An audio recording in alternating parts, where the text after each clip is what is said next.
It's Tuesday morning, the 1st of June, and I just got out of my NVDA swing trade, stock ticker NVDA. And you can see here, I bought it on Friday and held it through this long weekend. And I was able to sell it in this pre-market before the open at a pretty good price.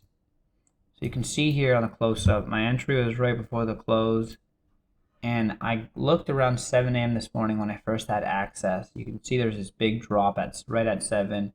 Decided to wait a little bit. When I saw it come back up, and I saw it not be able to break this mark right here, 654.5, right? It almost broke but started pulling back.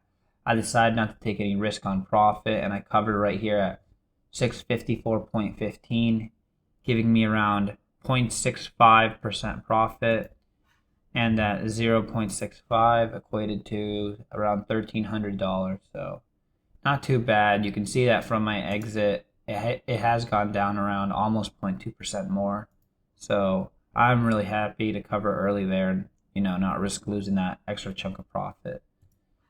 So looking back at NVIDIA, why I thought this was a good swing trade, it's not too hard to see. I mean, I've always been swing trading it off of these green daily gaps, right? And you can see it was on a sell-off for a while, and then we got this breakout. And ever since this breakout, it has been holding these gaps really, really well. So you can see here, the last 3 gaps we had gave us a gap of at least 1%.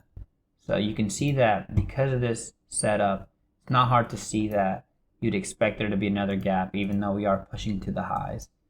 So that's why I thought NVIDIA looked good. And also what I do on a Friday at the end of the week, I always look at the weekly charts. So these are each candlesticks the whole week of a stock. And you can see that every time we ended the week higher, we got a gap. He's got a gap of about 1.6 the week before. We got a fail this time. We got another gap here. So there was a little bit of risk, but because I saw it gap well off of that last weekly, I trusted it to gap again, and it ended up doing pretty well. So can't complain with that trade. If you look at my heat map of all the stocks on my swing trading watch list, you can see not that many stocks were in the green on Friday evening. NVIDIA looked like the best, so did AMD, and Micron looked pretty good. So I stuck with the semiconductors as my top 3 swing trade picks, and I picked NVIDIA as my swing trade. So yeah, if you want to get these picks, just subscribe below, join our Discord server, and I'll keep posting.